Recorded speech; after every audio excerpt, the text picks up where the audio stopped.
Assalamualaikum warahmatullahi wabarakatuh. Mari kita mulai. Bismillahirrahmanirrahim. Ada pertanyaan dari brosur? Ada beberapa pertanyaan dari brosur. Yang pertama di halaman 9 masuk ke 10. An Aisyah radhiyallahu anha qalat tuwfiyan nabiyyu sallallahu alaihi wasallam wa dir'uhu marhunatun inda yahudiyyin bisalasina yakni sa'an min sya'irin. Rawahul Bukhari. Dari Aisyah radhiyallahu anha, ia berkata, Nabi sallallahu alaihi wasallam wafat sedang baju besi beliau masih digadaikan pada orang Yahudi dengan 30 sok gandum. Hadis riwayat Bukhari juz 5 halaman 145. Ini mohon dijelaskan, Ustaz. Jadi Nabi Muhammad saat beliau wafat, baju besinya itu masih berada di seorang Yahudi. Ini bukan berarti seperti kita menggadaikan sesuatu terus ranyaur, bukan. Ini maksudnya Nabi itu membolehkan untuk jual beli dengan ajal. Maksudnya jual beli yang tertunda, termasuk bermuamalah dengan yang lain akidah pun itu boleh selama tidak memerangi karena Islamnya. Nah, singkat cerita, baju besi Nabi ini kemudian beralih pada salah seorang sahabat beliau. Jadi Nabi wafat, kemudian baju besi ini Nabi itu kan berjual beli dengan seorang Yahudi secara ajal, secara tunda. Sehingga Nabi membeli dari orang Yahudi itu 30 sok gandum. Jaminannya baju besi beliau. Tentu baju besinya Nabi itu lebih berharga daripada 30 sok gandum.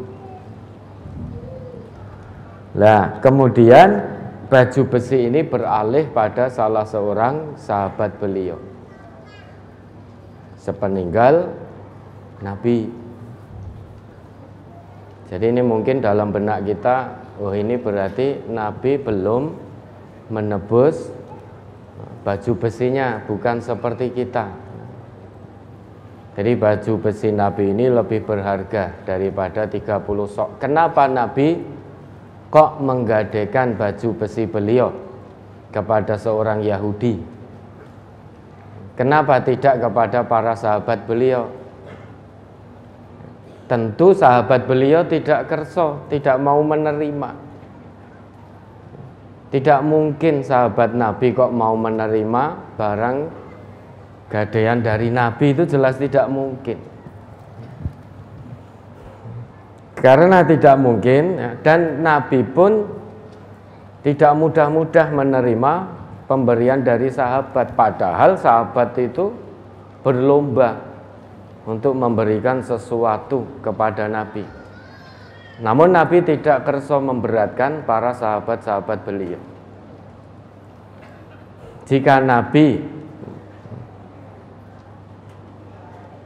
menggunakan atau membeli atau menggadaikan baju besi kepada para sahabat, sahabat tidak akan mungkin menerima.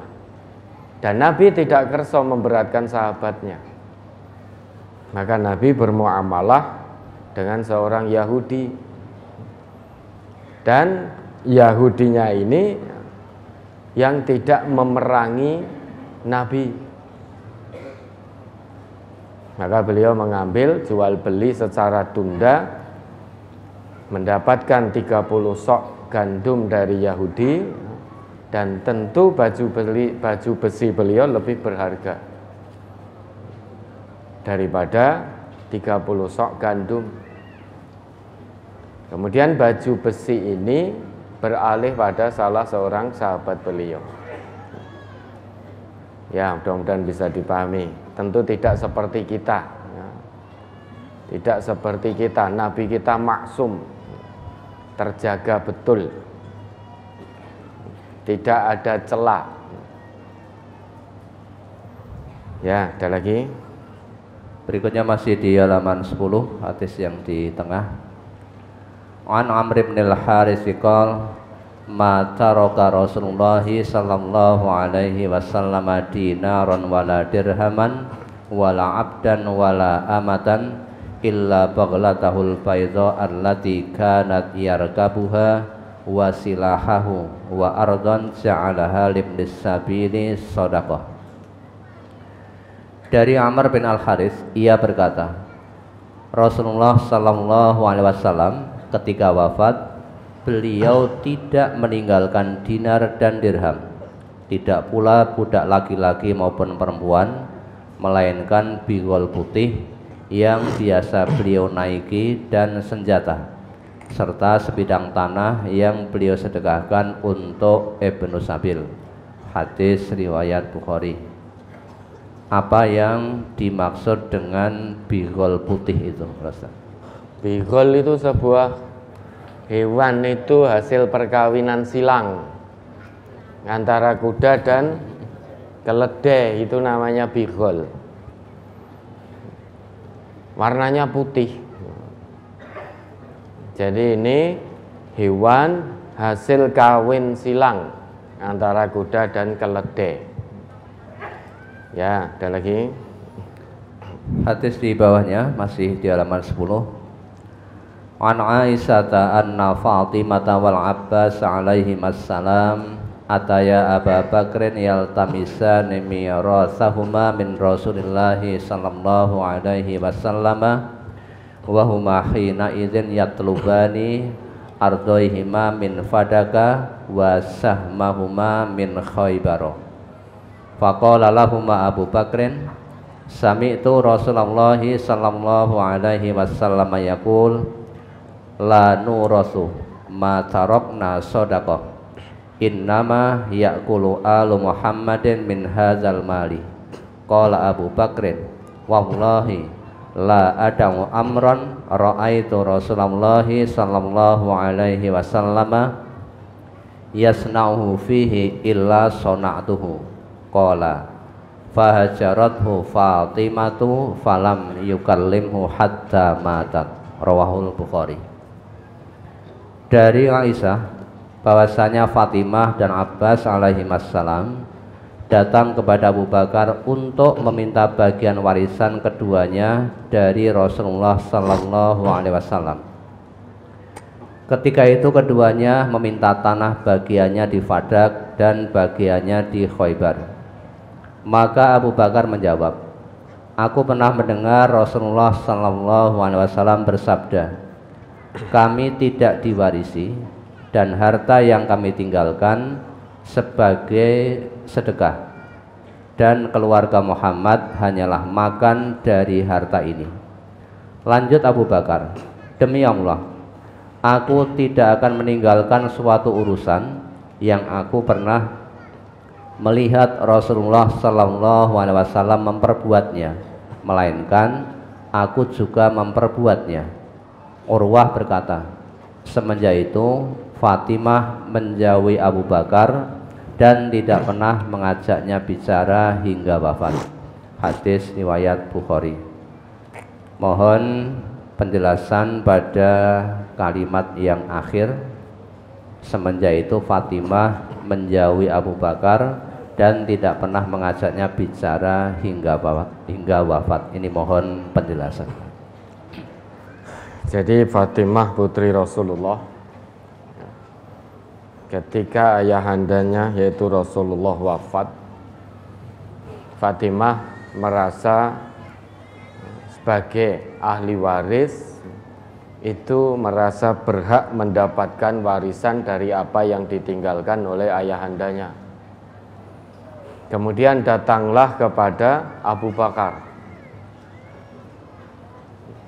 mempertanyakan tanah yang di Fadak dan juga di Khaybar. Tetapi Abu Bakar menjawab, la nurasu, kami tidak diwarisi. Ma tarakna sedekah, apa yang kami tinggalkan itu adalah sedekah. Kemudian Abu Bakar bersumpah, wallahi la ada'u amran, sungguh aku tidak akan pernah meninggalkan satu urusan yang mana aku melihat Rasulullah pernah berbuat padanya kecuali illa sona'tuhu, aku juga akan berbuat demikian. Artinya para nabi, para rasul itu memang mendapat keistimewaan dari Allah, dikhususkan oleh Allah tidak meninggalkan warisan berupa harta benda. Innal anbiya'a lam yuwarrithu dinaron wala dirhaman wa innama warrasul ilmah. Tetapi para nabi itu mewariskan ilmu. Ini kekhususan Allah kepada para nabi dan rasulnya. Sehingga nabi dan rasul itu memang tidak meninggalkan harta benda. Setelah beliau-beliau ini, para nabi, para rasul wafat, harta yang menjadi peninggalan beliau tidak menjadi hartanya ahli waris, tetapi menjadi sedekah untuk kepentingan sabilillah. Karena yang ditinggalkan para nabi, para rasul itu adalah ilmu. Nabi kita Muhammad meninggalkan ilmu, mewariskan kepada umatnya ilmu. Kalau kita pegang teguh pada keduanya, tidak akan pernah sesat dunia, tidak akan pernah sesat akhirat. Itu jaminan dari Nabi. Taraktu fikum amrayni lan tadhillu ma masaktum bihima, kitaballah wa sunnata nabiyyihi. Telah aku tinggalkan pada kalian dua perkara. Jika kalian pegang teguh kepada keduanya, lan tadhillu, niscaya kalian tidak akan sesat selama-lamanya. Apa yang diwariskan oleh Nabi kita? Kitab Allah wa sunnata nabiyyi, yaitu kitab Allah, Al-Quran maksudnya, dan juga sunnah Rasulullah Sallallahu Alaihi Wasallam. Nabi memang tidak meninggalkan harta sebagai warisan. Warisan beliau itu ilmu. Para nabi, para rasul mewariskan ilmu, tidak mewariskan harta benda. Man akhadha bihi akhadha bihaddin wafir. Barang siapa yang mengambil warisan dari nabi itu dengan jumlah yang banyak, sungguh dia telah mengambil warisan dari nabi itu dalam jumlah yang banyak. Selamat dunia, selamat akhirat. Kalau warisan dunia saja belum tentu menyelamatkan di akhirat.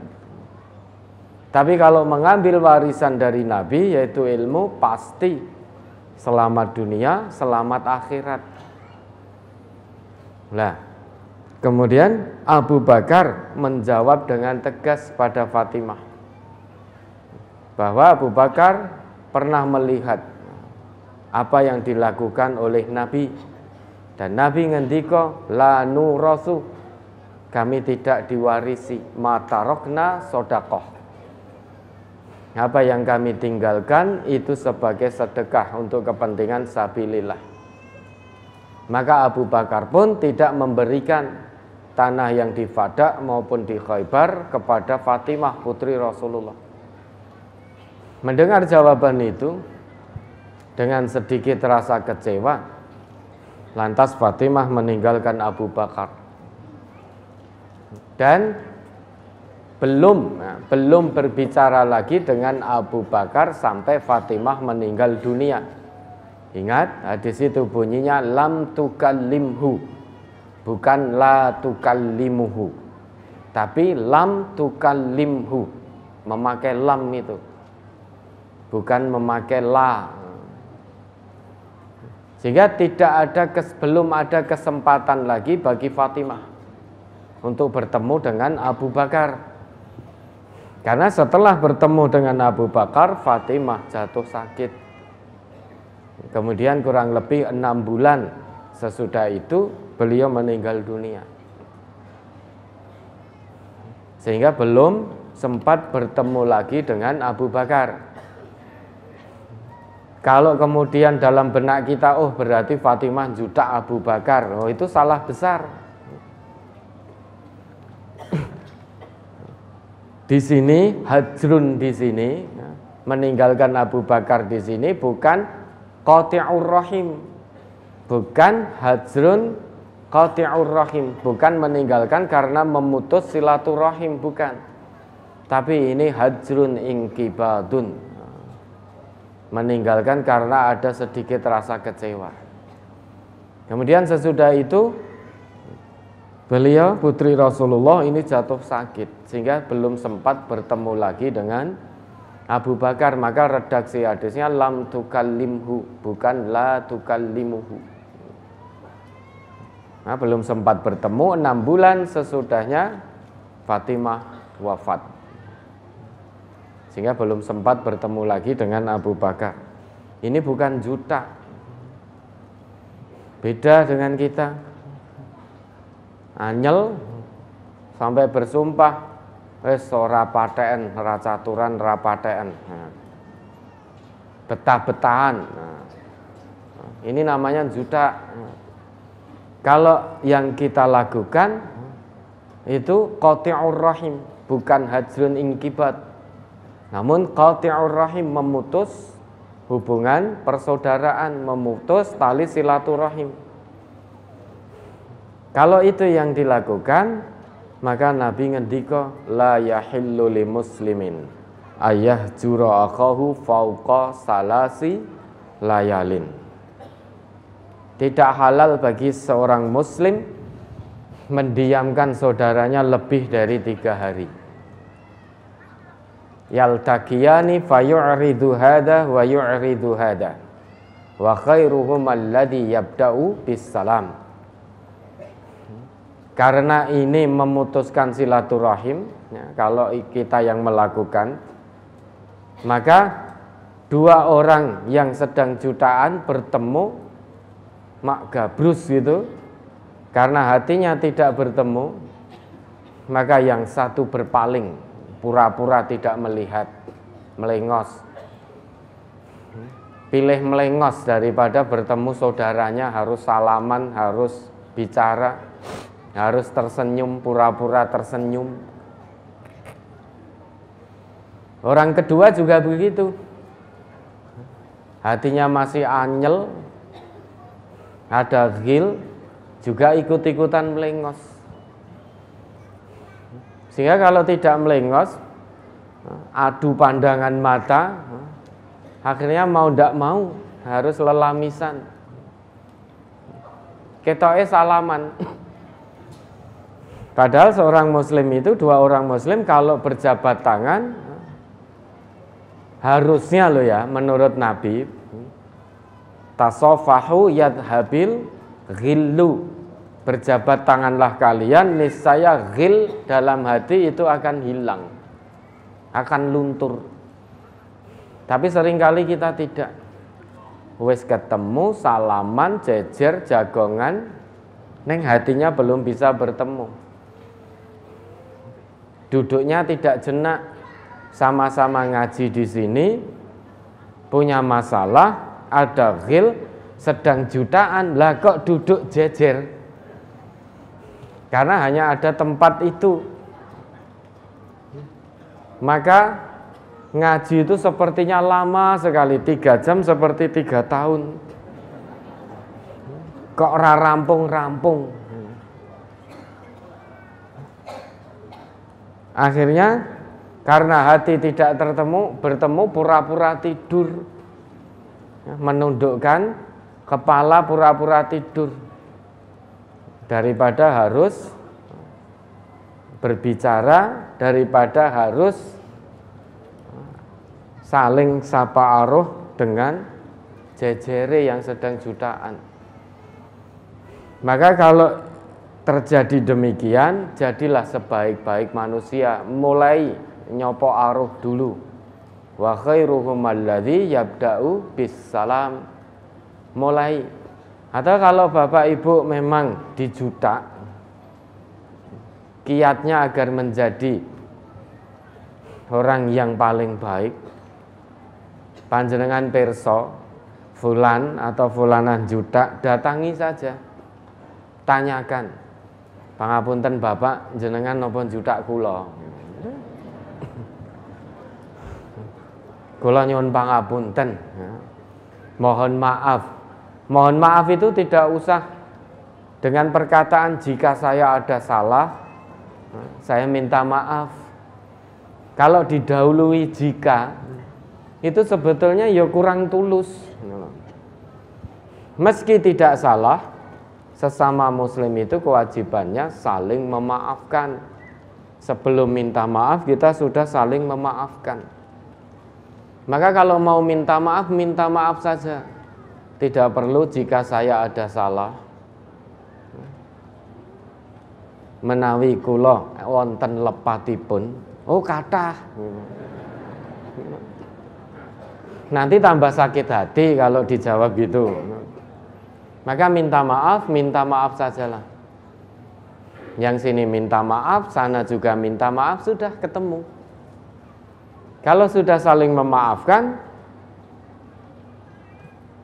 kejadian apa yang dulu pernah terjadi, kalau sudah saling memaafkan, maka seolah-olah tidak pernah terjadi apa-apa. Itulah persaudaraan sesama muslim yang satu tubuh, mudah diucapkan, mudah dilakukan jabat tangan, namun sulit untuk sampai ke hati. Hanya hamba Allah yang hatinya khusyuk yang bisa melakukan itu. Bahkan pemaaf itu sampai Allah sebutkan sebagai ciri salah satu hambanya yang bertakwa. Kalau urusan menjadi pemaaf itu bukan urusan yang sangat besar di sisi Allah, Allah tidak turunkan perintah itu. Ini bukti tidak semua orang yang ngaku Islam bisa menjadi pemaaf. Hanya orang yang ingin mencapai derajat ketakwaan di sisi Allah lah yang akan berusaha sekuat tenaga melawan hawa nafsunya, memaafkan kesalahan saudaranya, sehingga dia memiliki sifat pemaaf. Itu kalau kita yang melakukan, itu jutaan, qati'ur rahim. Tapi ini Fatimah terhadap Abu Bakar, karena putri Rasulullah belum sempat bertemu lagi dengan Abu Bakar. Jatuh sakit 6 bulan setelah Nabi wafat, maka Fatimah pun juga wafat, meninggal dunia. Sehingga memang ada rasa kecewa sedikit, sehingga meninggalkan Abu Bakar, namun bukan berarti meninggalkan dalam arti memutus hubungan, bukan. Belum sempat bertemu, Fatimah jatuh sakit sampai kemudian meninggal. Ya, ada lagi. Masih di halaman 11. Rasulullah sallallahu alaihi wasallam bersabda, kami tidak diwarisi dan harta yang kami tinggalkan sebagai sedekah, dan keluarga Muhammad hanyalah makan dari harta ini.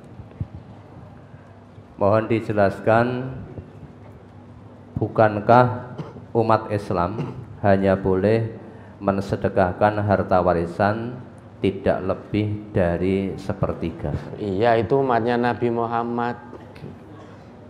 Tapi Nabi dan para Rasul itu punya kekhususan dari Allah, mendapatkan keistimewaan dari Allah. Keistimewaannya salah satunya Para nabi tidak mewariskan dinar maupun dirham.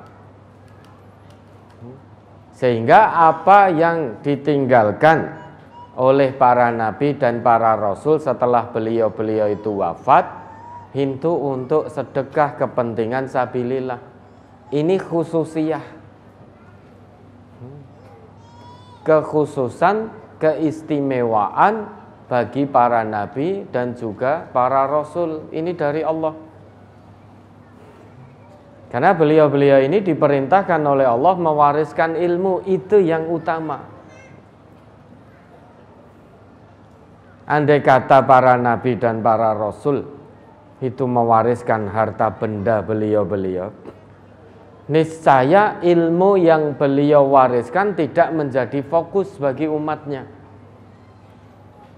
Umatnya hanya akan fokus bagaimana caranya mengumpulkan harta dengan dalih mengikuti langkah Nabi agar kelak bisa meninggalkan warisan. Sehingga fokusnya hanya itu. Lawang Nabi saja meninggalkan ilmu, Quran dan sunnah, itu saja umatnya masih banyak yang rebutan bondo, rebutan dunya, saling menjatuhkan kehormatan sesama muslim, tidak peduli dengan Quran, jauh dari Al-Quran, jauh dari As-Sunnah. Padahal jaminan keselamatan dunia dan akhirat menurut Nabi itu Quran dan Sunnah yang menjadi warisan beliau. Kenapa kita tidak mengambilnya? Malah justru kita ikut-ikutan rebutan dunia, lali aturan, lupa dengan aturan agama. Cara haram juga ditempuh, halal juga ditempuh, asal mendapatkan dunia, asal mendapatkan pangkat dan jabatan. Bertikai sesama muslim pun tidak peduli, yang penting menjabat, yang penting dapat uang. Harus menjatuhkan martabat muruah sesama muslim tidak peduli. Padahal Nabi itu mewariskan Quran dan Sunnah. Itu pun umatnya masih rebutan dunia. Padahal di dalam Quran, dalam Sunnah itu diterangkan kenikmatan dunia ini semu, mata'un qalil, sudah sedikit dan menipu sisan. Mata'ul ghurur, menipu. Dalam Quran bahkan disebutkan ma'indakum yanfadu, apa yang ada pada sisimu di dunia ini pasti akan musnah, akan lenyap, akan sirna. Kapan itu? Saat kita tinggalkan dunia atau saat dunia meninggalkan kita? Jabatan itu apa selamanya? Tidak. Akan ada waktunya, berakhir. Kekayaan itu, orang kaya itu apa tidak bisa jatuh miskin? Mudah bagi Allah untuk mengambil harta titipannya lagi kepada fulan yang memang tidak bisa muktaman, tidak bisa bersyukur, maka mudah bagi Allah untuk mengambilnya kembali. Hari ini kaya, pagi ini, nanti sore jatuh miskin, itu sangat mudah bagi Allah. Maka akan sirna. Padahal itu warisan Nabi, penjelasan itu. Kenapa umatnya tidak memperhatikan itu? Bahkan dikatakan oleh Nabi juga, kenikmatan dunia seisinya ini tidak lebih daripada sehelai sayap nyamuk di sisi Allah. Bahkan nilainya di sisi Allah lebih berharga satu helai sayap nyamuk dibanding dunia seisinya. Kenapa? Karena Nabi ngendika, lau kanatid dunya ta'dilu indallahi janaha ba'udah masaqa kafiran minha syarbata ma'. Andai kata dunia dan seisinya ini di sisi Allah ta'dilu, sebanding di sisi Allah janaha ba'udah, dengan sehelai satu sayap nyamuk, masaka kafiran minha syarbata ma', niscaya Allah tidak akan berikan pada orang kafir meski hanya 1 teguk minum, mesti hanya 1 teguk air, itu Allah nggak akan berikan pada orang kafir. Semuanya akan diberikan kepada orang yang beriman. Andai kata dunia seisinya ini nilainya di sisi Allah sebanding, punya nilai yang sebanding dengan 1 helai sayap nyamuk. Nah, kita melihat hidup di dunia ini banyak orang kafir tidak hanya 1 teguk, berteguk-teguk malah. Allah berikan air, Allah berikan rezekinya pada orang kafir. Bahkan banyak orang yang tidak beriman pada Allah lebih kaya daripada orang yang beriman. Jangan kaget, karena orang yang tidak beriman itu dia tidak kenal halal haram, sehingga jalan apapun ditempuh, menipu ya ditempuh, jalan culas ya ditempuh, palsu tanda tangan ya ditempuh, korupsi juga ditempuh. Sehingga tidak hanya 1 teguk air. Ini membuktikan bahwa 1 helai sayap nyamuk lebih bernilai di hadapan Allah daripada dunia seisinya. Di hadis lain Nabi juga ngendika, dunia seisinya ini ahwanu 'ala Allah minal ju'alil ladzi yudahdihul khira'a bi anfih. Dunia seisinya ini lebih rendah di sisi Allah daripada kumbang pemakan kotoran yang mendorong-dorong kotoran dengan moncongnya, dengan hidungnya. Lebih berharga kumbang pemakan kotoran di sisi Allah daripada dunia seisinya. Maka Allah berpesan, la taghurrannakumul hayatud dunya wala yaghurrannakum billahil gharur. Karena dunia ini serba menipu. Dunia seisinya ini hanya fantasi, serba menipu. Tidak lebih berharga daripada sehelai sayap nyamuk, lebih berharga kumbang pemakan kotoran di sisi Allah. Maka jangan tertipu daya oleh kehidupan dunia. Ini menjadi warisan Nabi, ilmu ini, penjelasan ini, firman Allah yang diajarkan oleh Rasulullah dan menjadi warisan bagi umatnya. Nabi tidak mewariskan harta benda saja, umatnya banyak yang keblinger tentang dunia. Apalagi kalau para nabi itu mewariskan harta benda, nanti umatnya akan berdalih,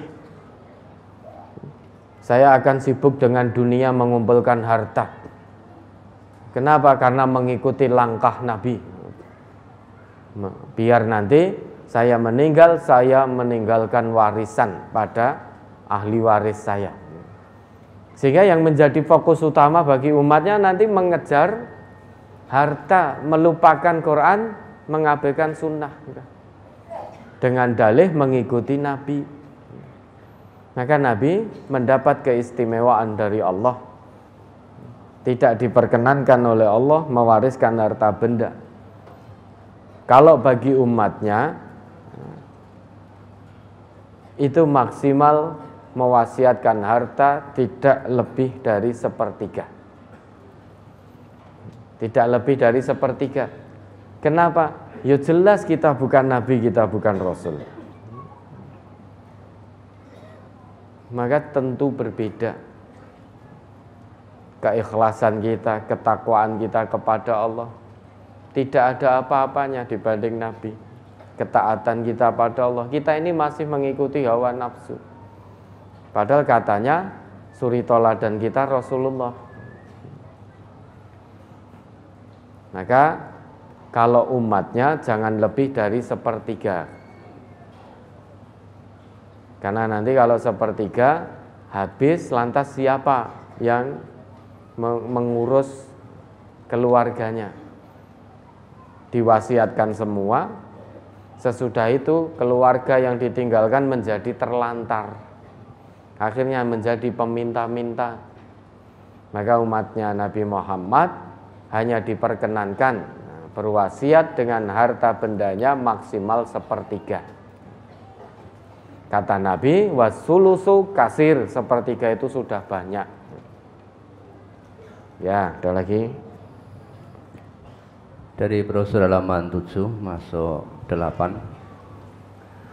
An Abdullah bin Abbas qala haddatsani Umar bin Al-Khattab qala dakhaltu ala Rasulillah sallallahu alaihi wasallam wa huwa ala hasirin qala fajalastu fa iza alaihi izaruhu wa laysa alaihi ghairuhu wa idzal hasiru qad athara fi janbihi wa idza ana bi qabdatin min sya'irin nahwa sa'i wa qaradin fi nahiyatin fil ghurfah wa idza ihabun mu'allaqun fabtadarat aynaya faqala ma yubqika ya ibnal Khattab faqala ya nabi Allah wa maliya la abki wa hadzal hasiru qad athara fi janbika wa hadhihi khizanatuka la ara fiha illa ma ara wa dzaka Kisra wa Qaisaru fit simari wal anhari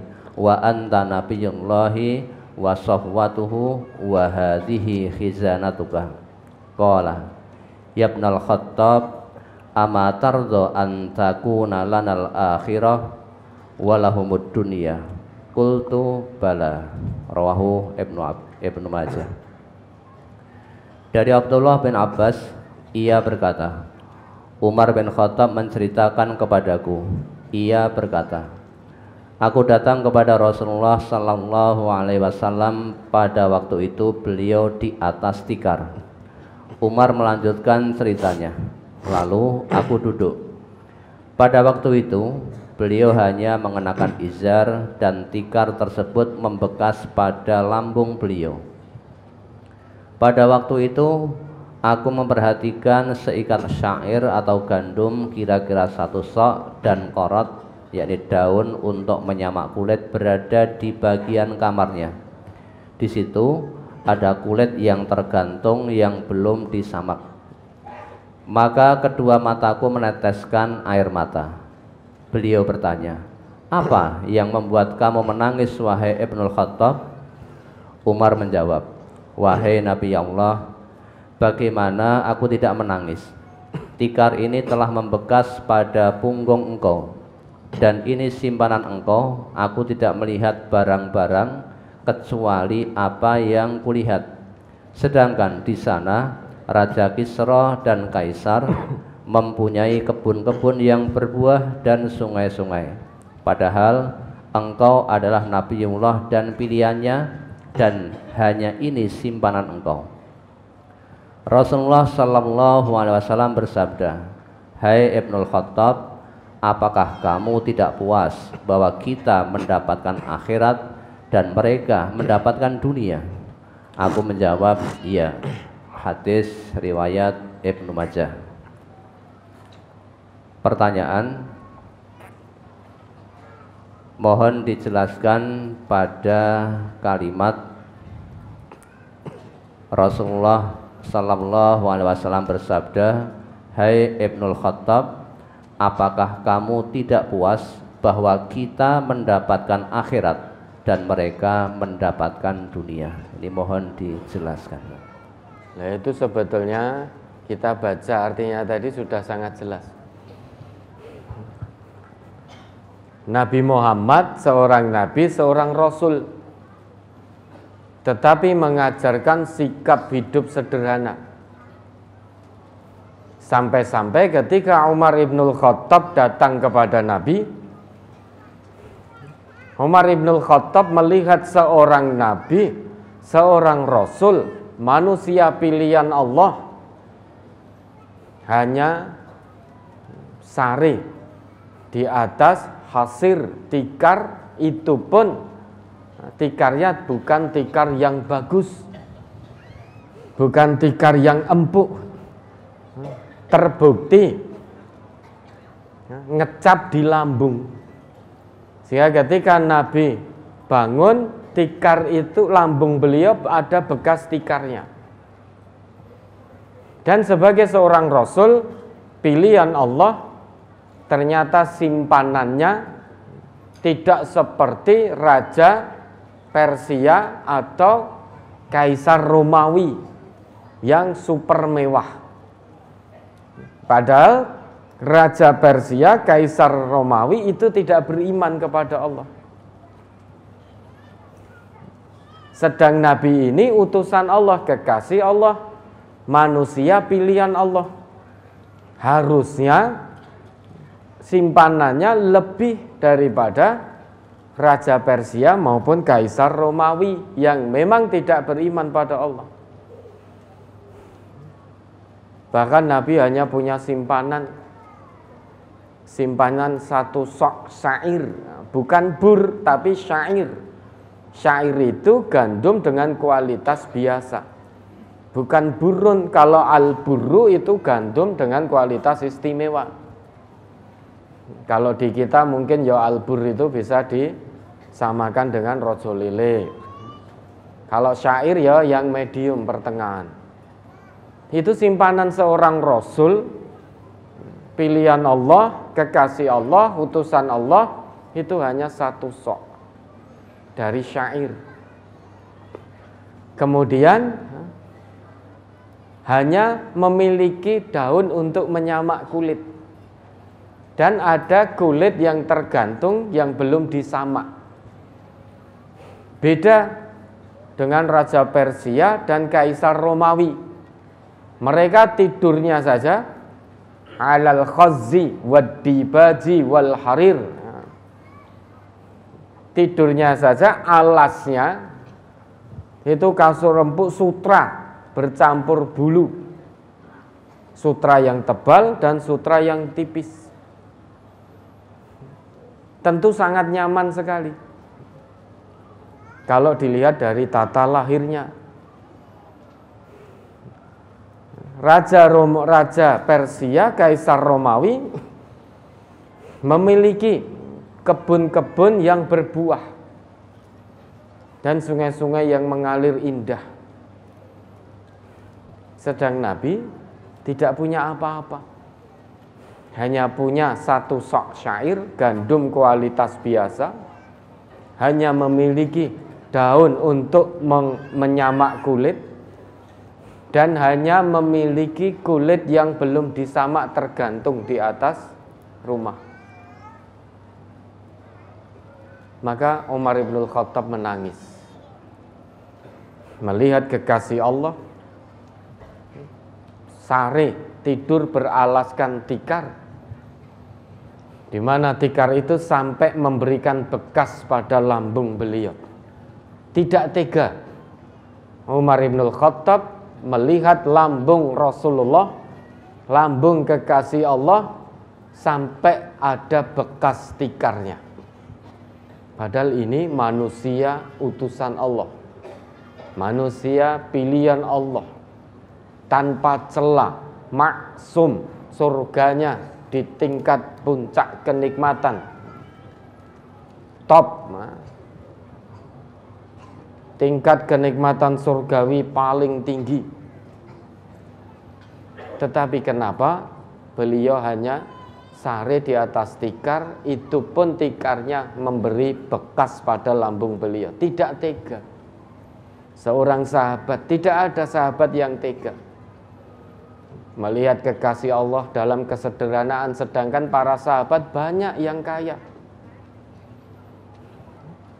Maka ada salah seorang sahabat mengatakan pada Rasul melihat itu, ya Rasulullah, lawit takhotna laka wito'an. Wahai Rasulullah, apakah engkau mau kami datangkan padamu kasur yang empuk? Tapi Nabi tidak menerima. Nabi menjawab, mali walid dunya, apa urusanku dengan dunia? Karena aku dan dunia ini illa karokibin istadalla tahta syajaratin, hanya seperti musafir. Perumpamaanku dengan perumpamaan dunia itu hanya seperti seorang musafir yang akan singgah sejenak berteduh di bawah pohon yang rindang. Kemudian sesudah selesai berteduhnya, musafir itu akan melanjutkan perjalanan panjangnya. Watarokaha, dan akan meninggalkan pohon tempat ia teduh. Lah kita ini manusia laksana musafir di dunia, beristirahat sejenak di dunia ini. Jika sudah tiba waktunya, pasti kita akan bangkit berangkat meninggalkan dunia ini untuk melanjutkan perjalanan panjang tanpa tepi, yaitu perjalanan kembali kepada Allah. Pasti kita akan tinggalkan dunia ini. Dunia ini diibaratkan oleh Rasul hanya laksana pohon yang teduh. Seorang musafir yang sedang melakukan perjalanan, terkadang dia nazal, terkadang dia berhenti sejenak ke satu tempat, bisa di bawah pohon atau bisa di tempat-tempat lain, yang mana tempat itu terlihat nyaman. Jangan dikira dia akan selamanya di situ. Kalau Bapak Ibu, orang-orang sekarang mungkin safar perjalanan, dia akan teduhnya di hotel bintang 7 kayak Puyer. Terlihat nyaman. Jangan dikira akan selamanya di situ. Kalau sudah selesai urusannya, dia akan pergi tinggalkan tempat itu, melanjutkan perjalanannya. Entah ke tujuan lain, entah pulang kembali ke rumah, ke kampung halaman. Begitu pula perjalanan anak manusia. Di dunia ini melakukan aktivitas-aktivitas, setelah selesai merasa lelah, istirahat sejenak. Dan dunia ini tempat istirahat kita tampak menyenangkan, tampak menggoda. Jangan dikira kita akan selamanya di dunia. Seseneng apapun kita terhadap dunia, akan datang satu hari pasti kita akan meninggalkan dunia, meninggalkan tempat istirahat kita sementara ini, untuk melanjutkan perjalanan panjang tanpa tepi, yaitu kembali kepada Allah, kembali kepada kampung halaman yang abadi. Maka tidak mengapa orang-orang yang tidak beriman kepada Allah itu berlimpah harta bendanya, berfoya-foya dengan harta bendanya, karena memang tujuan hidup mereka ya dunia ini. Tidak ada tujuan lain, wong tidak kenal Allah. Maka dia akan melakukan berbagai cara untuk mendapatkan kemewahan dunia. Awalnya tampak senang, tapi pada akhirnya akan tertipu. Jangan dikira orang kaya itu hatinya tenang. Orang kaya tanpa iman itu jangan dikira hatinya tenang. Dia gelisah. Bagaimana cara mempertahankan kekayaannya? Bagaimana cara memikirkan biar proyek tidak diserobot oleh orang lain? Bagaimana caranya biar uangnya tidak diambil oleh orang lain? Sudah ditaruh di bank, masih terpikirkan engko nek bange bangkrut piye? Dilikuidasi bagaimana? Uangnya tidak kembali. Kalau ditaruh di rumah nanti kalau datang perampok atau rumah kebakaran piye? Habis semua hartanya. Ini kaya tanpa iman, jangan dikira tenang hatinya, jangan dikira tentram. Tetap gelisah mereka. Kalau mengatakan, ada yang mengatakan, oh saya punya uang yang melimpah, itu hati tenang. Tidak mungkin. Dia juga takut mati. Nah kemarin kan berulang kali kita beri pilihan, gitu. Pilih punya uang yang banyak, tidak punya nafas, sehingga sudah tidak hidup, atau pilih tidak punya uang tetapi masih Allah beri nafas, sehingga masih bisa hidup untuk meneruskan, melangsungkan hidup dan kehidupan ini. Orang kalau tidak punya uang, masih punya nafas, Allah beri nafas, anugerahi nafas, berarti dia masih hidup. Maka salah besar yang mengatakan kenikmatan terbesar dari Allah itu uang melimpah. Salah besar. Punya uang melimpah tetapi sudah tidak punya nafas, duitnya arep nggo apa?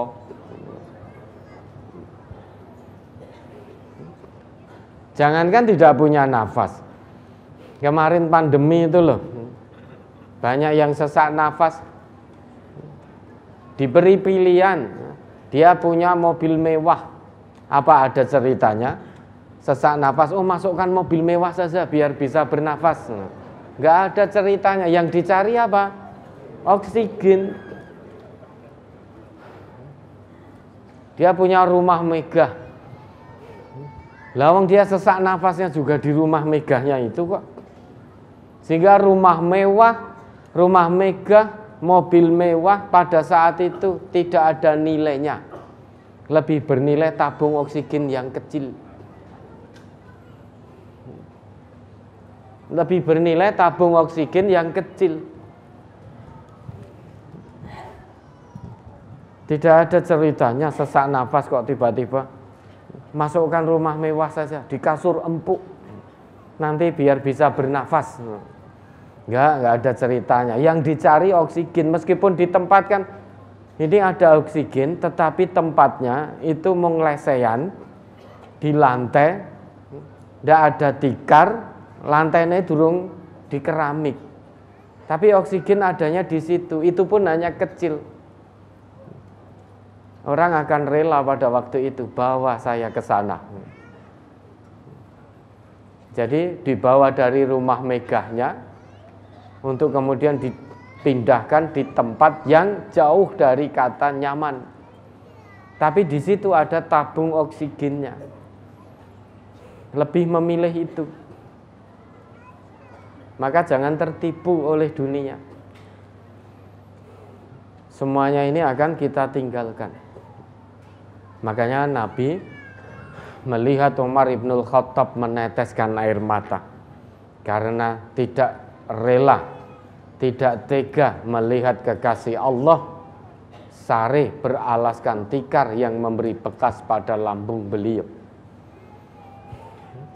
Lantas ditanya oleh Nabi, "Ya ibnal Khattab, amatardo antakuna lanal akhirah walahumud dunya?" Apakah kamu tidak rela?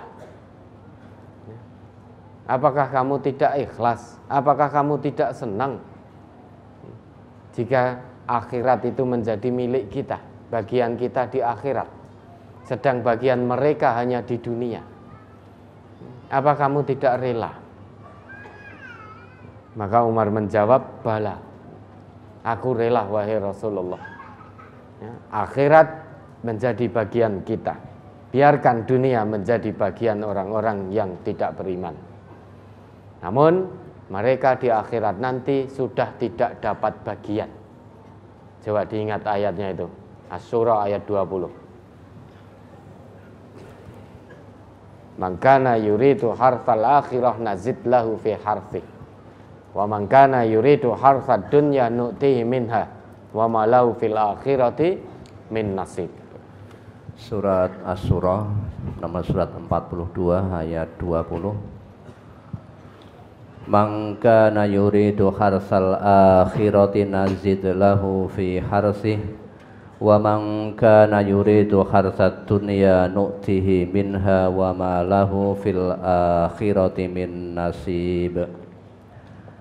Barang siapa yang menghendaki keuntungan di akhirat, akan kami tambah keuntungan itu baginya. Dan barang siapa yang menghendaki keuntungan di dunia, kami berikan kepadanya sebagian dari keuntungan dunia dan tidak ada baginya suatu bahagian pun di akhirat. Ini janji Allah. Barang siapa, tanpa kecuali barang siapa, entah tua, muda, laki, perempuan,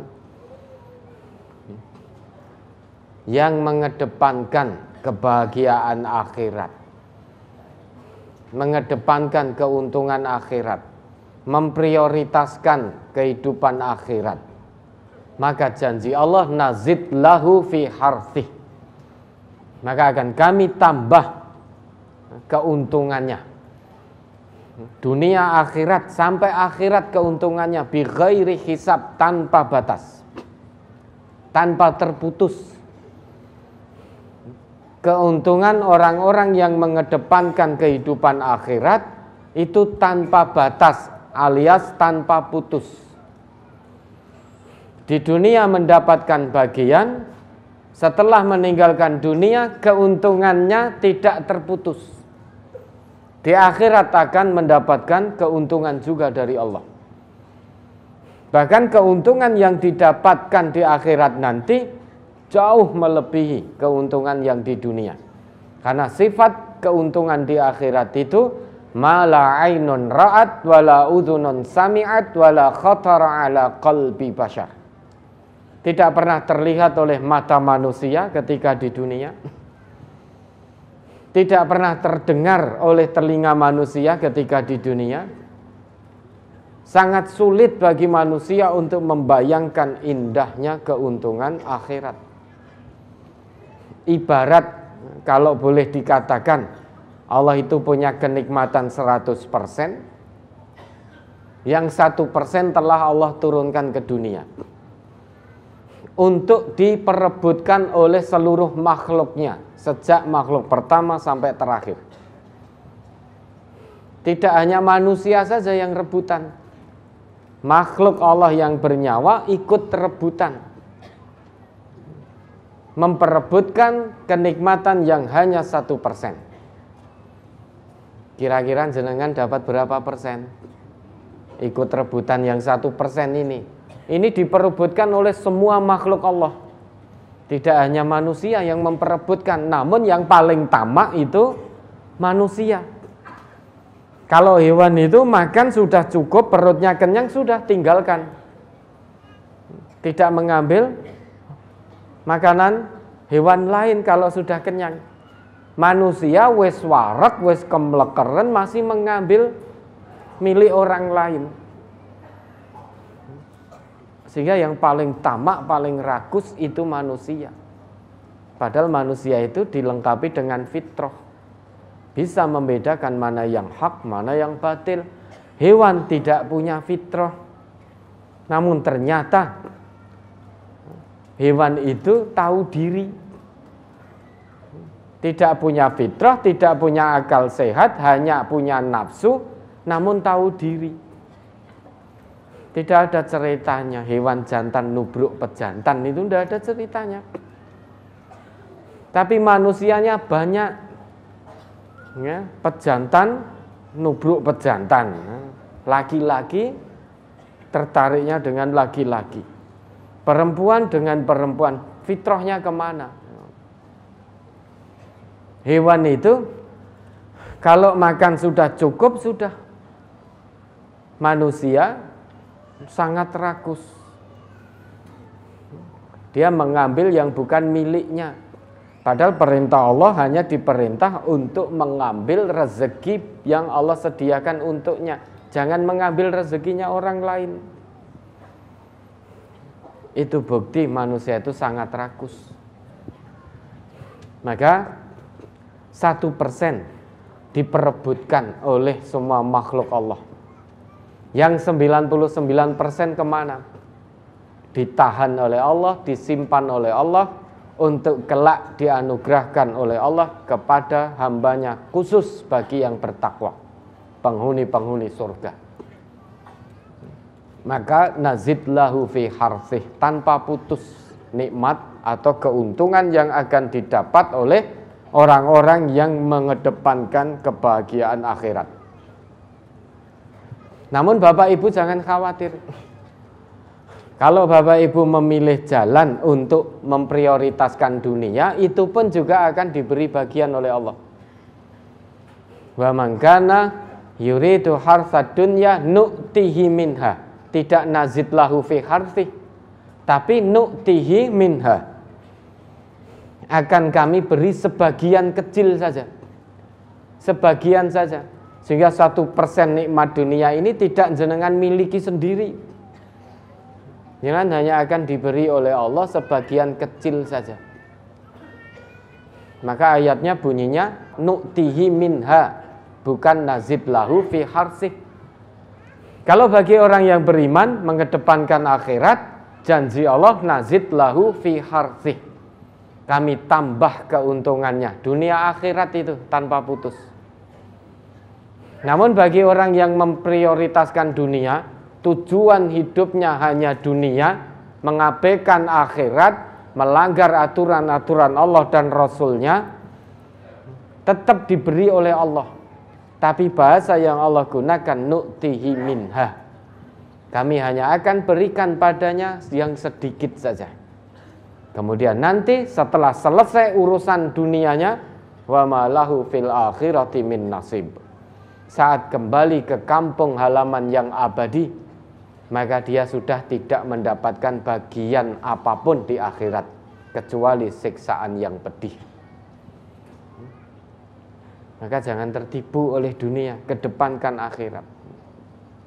Dikedepankan akhiratnya. Kalau kita mengedepankan akhirat, dunia tidak akan Allah lupakan. Bagian kita di dunia akan Allah selesaikan. Maka jangan takut miskin selama kita menjadi hamba Allah yang maha kaya. Allah itu maha kaya. Kenapa kita hambanya takut miskin, takut fakir, sehingga menempuh cara haram agar mendapatkan kekayaan, tipu sana, tipu sini, palsu sana, palsu sini. Allah itu Ar-Razzaq. Maka kedepankan akhirat.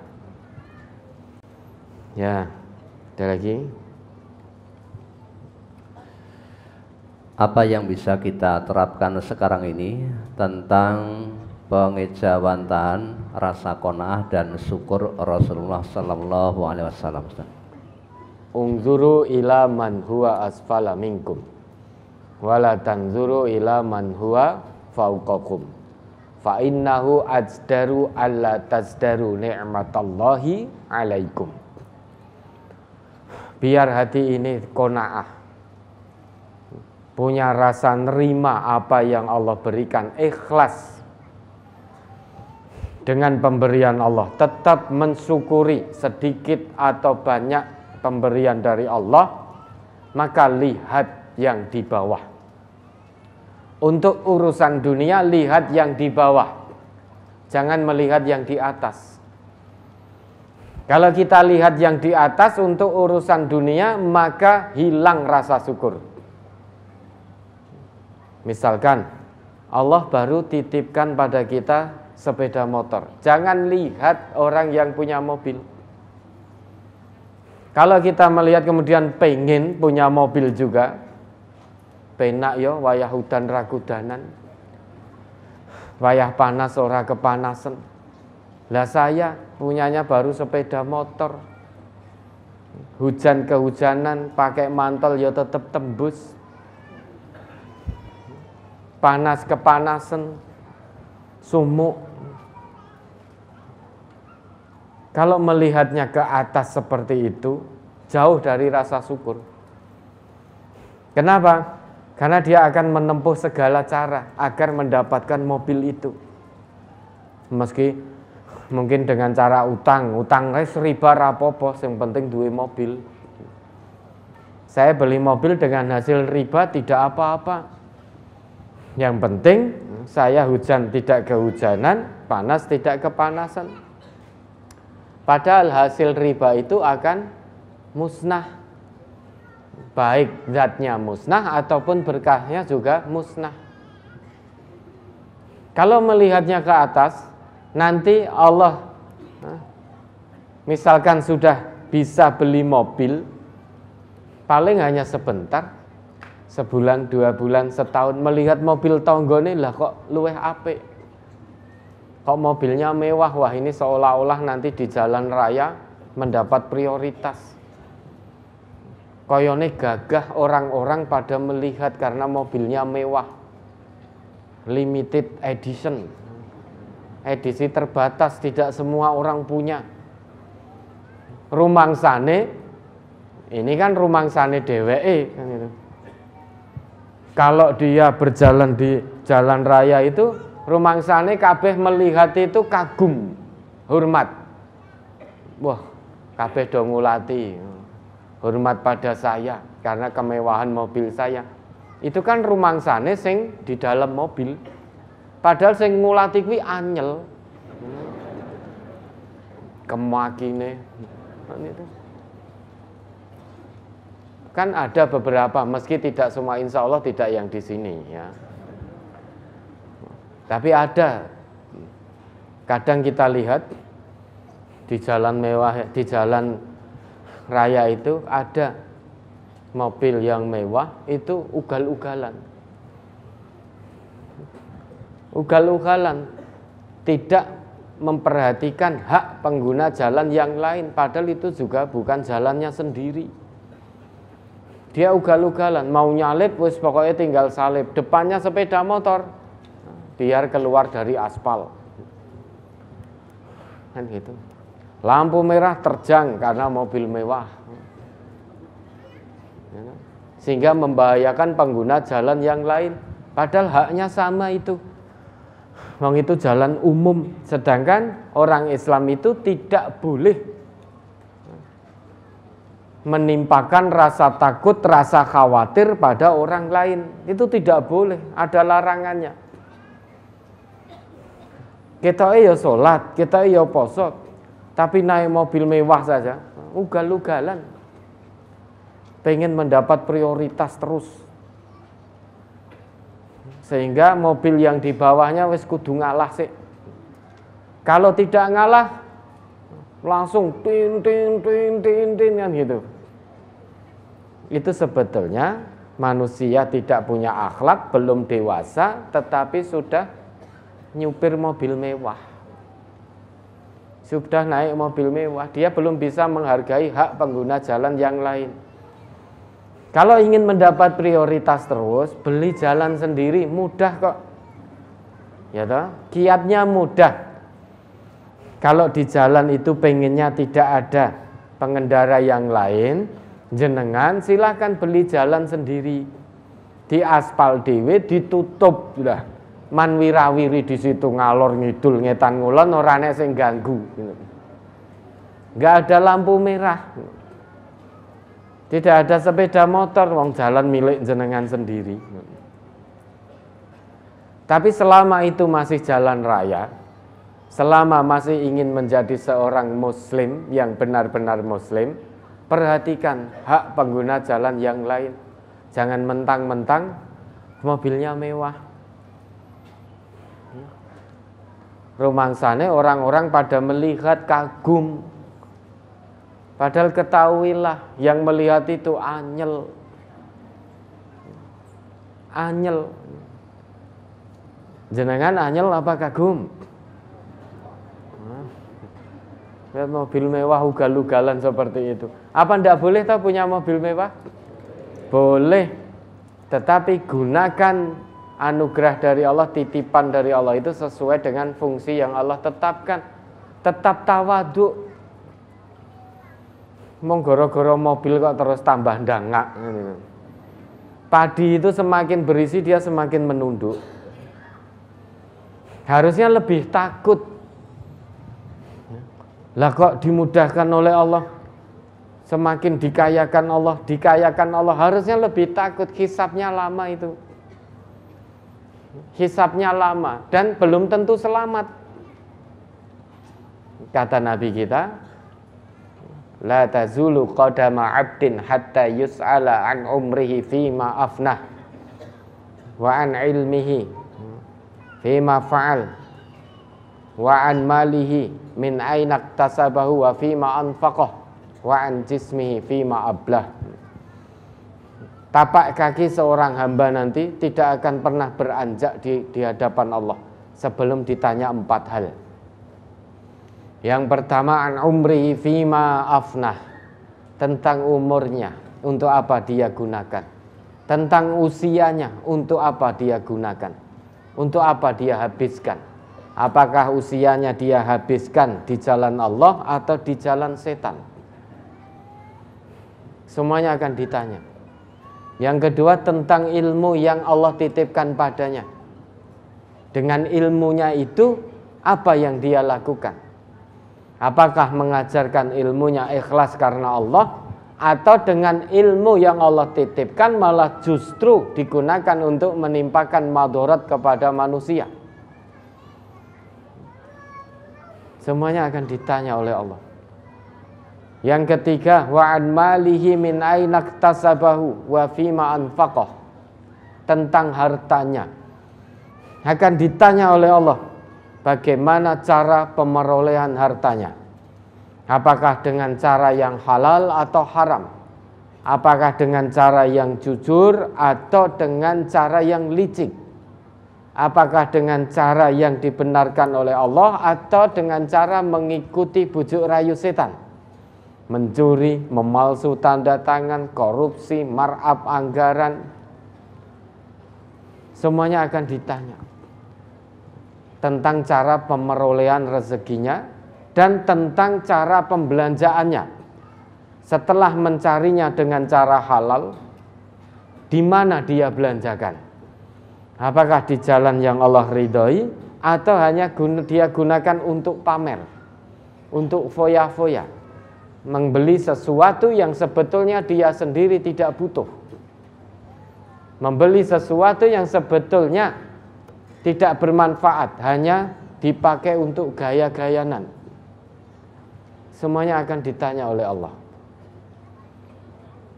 Lah, orang semakin kaya, kalau dia beriman betul, maka dia semakin bersyukur, menggunakan harta titipan dari Allah itu sesuai dengan fungsinya. Maka bukan gaya hidup yang meningkat, tetapi gaya infaknya, gaya sedekahnya yang meningkat. Punya 10 juta, harusnya infak sedekahnya beda ketika punya 100 juta. Punya 10 juta, sedekahnya 2.000 rupiah. Lah kan bebas sedekah, memang bebas, tetapi bagi Allah itu tidak bersyukur. Allah titipkan 10 juta, sedekah 2.000. Wong yang punya 50.000 saja sedekahnya 25.000 berani. Kalau punya 50.000, misalkan abang tuh yang ngayuh becak itu, ada kok punya uang 50.000, diinfakkan sabilillah 25.000. Berarti berapa persen dari hartanya? 50. Tapi ada orang yang punya 100 juta, sedekahnya hanya 1 juta, berapa persen? Ada separuhnya? Tidak ada. Berarti kaya mana? Kaya yang abang tukang becak tadi. Dia qanaah, nerima dengan pemberian Allah. Allah titipkan 50.000, 25-nya untuk sedekah. Separuh dari harta kekayaan, karena yakin betul dengan Allah. Yang 25 untuk kebutuhan diri dan keluarganya. Ada orang yang Allah titipkan 100 juta, sedekahnya hanya 500.000 atau 1 juta. Lebih kaya mana? Lebih kaya yang punya 50.000 tadi. Lebih kaya hatinya, lebih qanaah, lebih bersyukur pada Allah. Karena yakin dengan keberkahan yang datangnya dari Allah. Apalagi Allah titipkan 100 juta di hadapan kotak infak, Cek golek warna sing abu-abu 2000, lebih tega lagi golek kencring. Padahal dia kaya, maka setiap dompet dibuka warnanya merah biru. Ki kok renek sing abu-abu. Akhirnya nggak jadi. Nah, ini bakhil berarti. Maka kalau Allah titipkan kekayaan lebih, gaya sedekahnya, gaya infaknya yang meningkat. Jangan gaya hidupnya. Boleh beli sesuatu, boleh. Tapi jangan hanya untuk gaya-gayanan. Jangan untuk pamer-pameran. Kan rumus fisika kan berlaku toh. Ya, banyak gaya, banyak tekanan, karena gaya itu berbanding lurus dengan tekanan. Sehingga orang banyak gaya itu banyak tekanan dalam hidupnya. Biasanya pamer ini, pamer itu. Kok ini enggak punya, bingung arep pamer. Sehingga tertekan, mau ketemu temannya tidak berani. Karena sudah selama ini bergaya. Dianggap orang kaya, seneng disebut orang kaya, padahal hartanya dari mana wallahu a'lam. Sebetulnya tidak punya mobil, tapi karena sudah terlanjur seneng disebut orang kaya, mau bertemu dengan temannya ngerental mobil. Ngerental mobil, apa adanya itu tidak mau. Masa naik sepeda ontel, padahal Allah titipkan sepeda ontel. Masa naik sepeda motor, padahal Allah titipkan sepeda motor. Karena ontel dan motor itulah kebutuhan kita untuk bersyukur pada Allah, untuk mendekat kepada Allah. Allah Maha mengetahui kita belum layak untuk dititipi mobil yang mewah. Kalau kita punya itu, Allah Maha mengetahui, bisa jadi kita sombong. Maka jangan malu kepada manusia. Malu itu kepada siapa? Kepada Allah.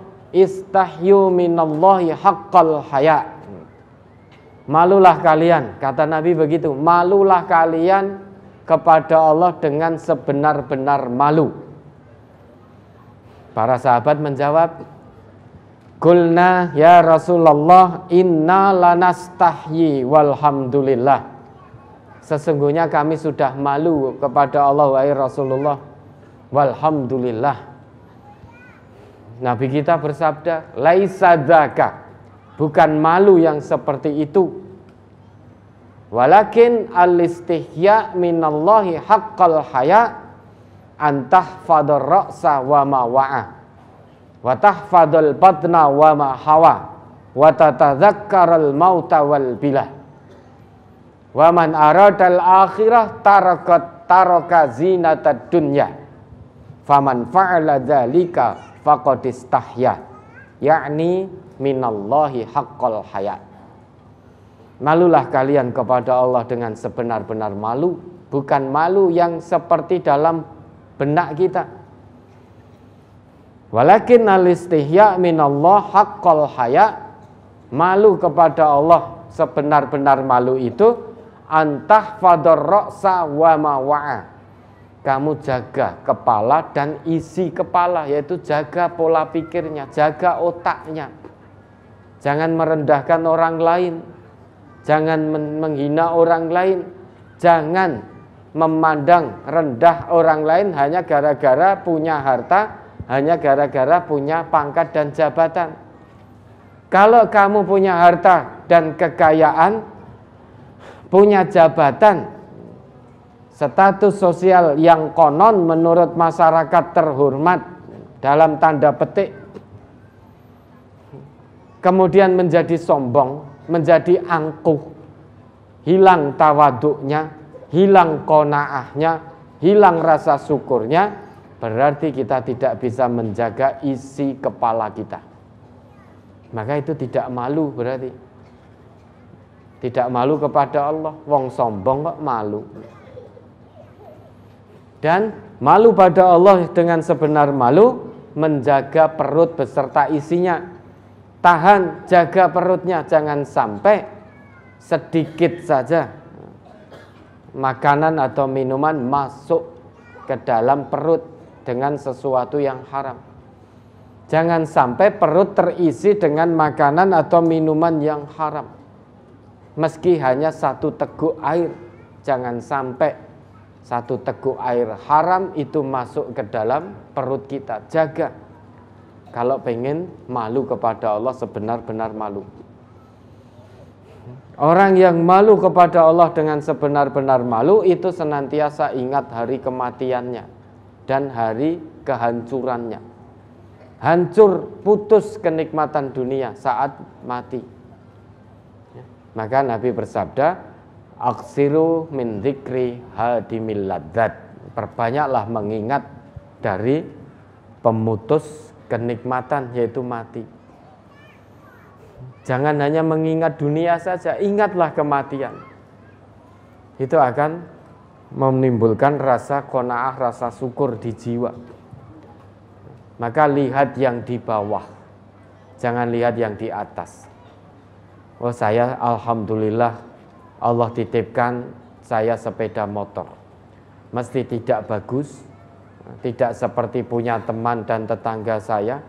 Namun Allah Maha mengetahui, inilah yang Allah titipkan, karena dengan ini saya bisa mensyukuri nikmat Allah. Masih banyak saudara saya yang tidak punya sepeda motor, punyanya sepeda ontel. Sepeda ontelnya bukan karena untuk goes. Kalau goes itu bagus-bagus sepedanya. Sepeda ontel itu yang menjadi kakinya setiap hari. Kemana-mana bekerja pakai itu, ngaji pakai itu. Dia mengayuh, tetapi ternyata yang punya sepeda ontel juga bersyukur, sehingga tidak merasa lelah. Yakin lelahnya itu lillah. Maka yang baru punya sepeda ontel juga tidak ngresulo, karena hatinya penuh dengan rasa syukur, penuh dengan keimanan. Dia melihat yang di bawahnya. Alhamdulillah masih punya kaki meski sepeda ontel. Banyak saudara saya yang tidak punya, kemana-mana jalan kaki. Yang baru bisa jalan kaki tetap bersyukur, wong dia punya iman. Alhamdulillah masih Allah beri kaki, sehingga saya masih bisa jalan. Banyak saudara saya yang kakinya sudah diambil oleh Allah atau terlahir tanpa kaki, sebagai ujian dari Allah. Tidak bisa jalan, pakainya kaki palsu atau di kursi roda. Karena sakit tidak bisa jalan.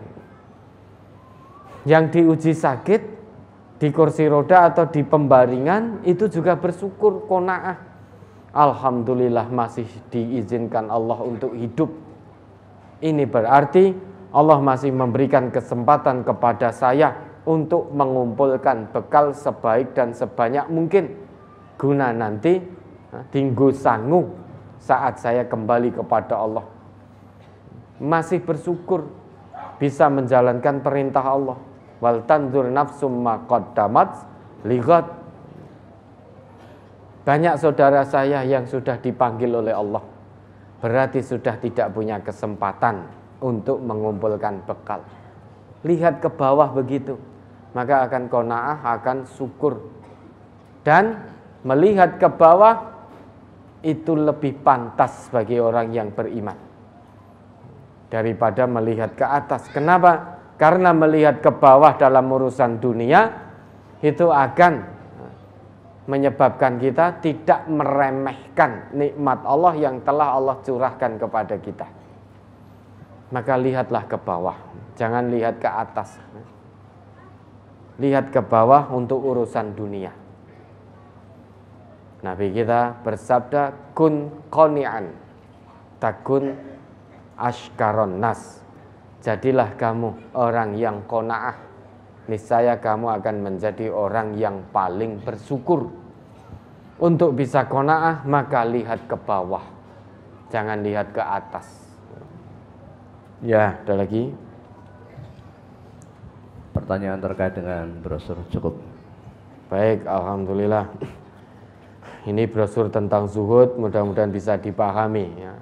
Diamalkan dalam kehidupan. Sekali lagi Zuhud yang sesungguhnya itu tarku ma la yanfa'u fil akhirah, meninggalkan segala hal yang tidak bermanfaat di akhirat kelak. Bukan berarti tidak boleh kaya. Boleh, silahkan kaya. Namun bagaimana kekayaannya bisa membawa manfaat dalam kehidupan akhirat.